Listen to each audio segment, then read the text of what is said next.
Om Swastiastu, tabe selamat tinggal nelatai salam sahaja jalan yang melempang. Perkenalkan, nama saya Delon dengan nomor induk mahasiswa 23200029, program studi pendidikan jurus sekolah dasar. Di sini saya akan membuat video tentang mata kuliah teknologi informasi dan komunikasi. Selanjutnya studi kasus yang kedua, yaitu ada layanan dan aplikasi internet. Pertanyaannya, analisislah kesalahan yang dilakukan mahasiswa dalam menggunakan layanan email dan jelaskan penerapan netiquette yang seharusnya dilakukan dalam berkomunikasi menggunakan layanan internet. Baik, di sini saya akan menjawab tentang pertanyaan tersebut, yaitu ada mengidentifikasikan pelayanan etika berkomunikasi, yaitu mahasiswa tersebut melakukan pelanggaran karena menggunakan email e-kampus untuk tujuan pribadi, menyebarkan gambar lucu, serta membagikan berita tanpa sumber yang jelas. Tindakan ini melanggar etika komunikasi digital dan dapat mememarkan nama baik lembaga. Selanjutnya ada prinsip-prinsip netiquette. Baik, di sini saya akan menjelaskan beberapa prinsipnya. Yang pertama yaitu gunakan bahasa sopan dan secara profesional, terutama di email institusi. Yang kedua, jangan menyebarkan informasi tanpa sumber daya yang jelas. Yang ketiga, hormati privasi orang lain dan hindari menyebarkan konten pribadi. Selanjutnya saya akan memberikan contoh perilaku berkomunikasi online yang etis. Yang pertama itu menggunakan email kampus hanya untuk urusan akademik. Selanjutnya menulis aspek email dengan jelas dan isi pesan yang singkat serta bersopan. Selanjutnya tidak menanggapi atau meneruskan hoax atau berita tidak pasti. Selanjutnya saya akan menjelaskan studi kasus yang ketiga, yaitu ada psikologis dan internet atau identitas virtual. Pertanyaannya, bagaimana fenomena identitas virtual mempengaruhi perkembangan sosial dan emosi anak? Jelaskan faktor psikologis dan yang mendorong beberapa seorang menciptakan identitas virtual.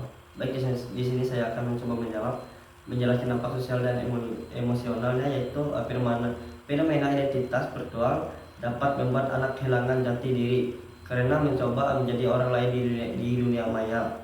Hal ini dapat menurunkan rasa percaya diri di dunia nyata, menyebabkan ketergantungan sosial pada media sosial dan menghambatkan kemampuan berinteraksi langsung. Baik, di sini ada faktor-faktor psikologisnya. Yang pertama itu ada faktor mendorong munculnya identitas virtual, antara lain yang pertama itu ada keinginan untuk diterima oleh lingkungan sosial, dan selanjutnya ada rasa minder terhadap diri sendiri. Selanjutnya ada dorongan untuk mendapatkan perhatian dan pengakuan. Baik, contoh-contohnya yang nyata, yaitu yang pertama, seorang siswa SD membuat akun palsu dengan foto artis terkenal agar lebih terpopuler di media sosialnya. Akibatnya ia kesulitan membangun hubungan sosial yang jujur dengan teman-temannya. Selanjutnya saya akan menjelaskan studi kasus yang keempat, yaitu ada peran sosial dan dampak negatif internet. Pertanyaan tentang studi kasus yang keempat, yaitu analisis perilaku menghina antar anggota dalam grup belajar daring dari sisi etika dan sosial. Bagaimana internet seharusnya digunakan untuk mendukung solidaritas dan kolaborasi dalam komunikasi belajar. Baik, di sini saya akan mencoba menjelaskan perilaku negatifnya. Perilaku negatif yaitu perilaku menghina, termasuk cyberbullying dan hate speech yang melanggar norma sosial dan serta menghambat suasana yang belajar yang kondusif. Baik, di sini saya akan menjelaskan dampak sosial dan etikanya. Yang pertama itu ada mengurangi rasa empati dan menghancurkan hubungan sosial. Selanjutnya menciptakan lingkungan belajar yang tidak nyaman. Selanjutnya melanggar etika berkomunikasi dan prinsip gotong royong dalam pembelajaran. Baik, di sini saya akan menawarkan solusi berbasis digital tentang kolaboratifnya. Yang pertama itu ada menanamkan budaya saling menghormati dan menghargai pendapat sesama lain. Selanjutnya gunakan media sosial dan grup belajar untuk berbagi ilmu, bukan menjatuhkan orang lain.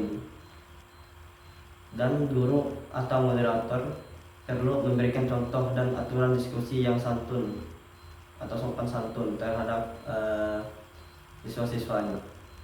Studi kasus yang kelima yaitu ada internet education. Pertanyaannya, jelaskan teori penyebab kecenderungan internet dan mengapa perilaku tersebut bisa muncul, dan sebutkan 2 langkah preventif untuk mengatasinya. Baik, di sini saya akan menjawabnya. Berdasarkan teori kognitif, kecenderungan internet terjadi karena adanya pola pikir dan perilaku yang salah, di mana individu menggunakan internet sebagai pelarian dari stres atau masalah emosionalnya. Dalam pandangan neurofisiologi, aktivitas online memicu sistem dopamine di mana di otaknya yang menimbulkan rasa senang sehingga sulit dikendalikan. Selanjutnya ada mekanisme psikologisnya, yaitu saat bermain game online, otak melepaskan dopamine sebagai respon terhadap rasa puas. Lama-kelamaan individu menumbuhkan waktu bermain lebih lama untuk mencapai rasa puasnya yang sama, menyebabkan kecanduan. Yaitu saya akan memberikan 2 solusi preventif. Yang pertama yaitu membatasi waktu penggunaan internet dengan jadwal yang teratur, dan menggantikan aktivitas online dengan kegiatan positif seperti olahraga, berinteraksi langsung atau belajar kelompok, serta dukungan dari keluarga dan teman-teman untuk mengontrol kebiasaan digital juga sangat penting.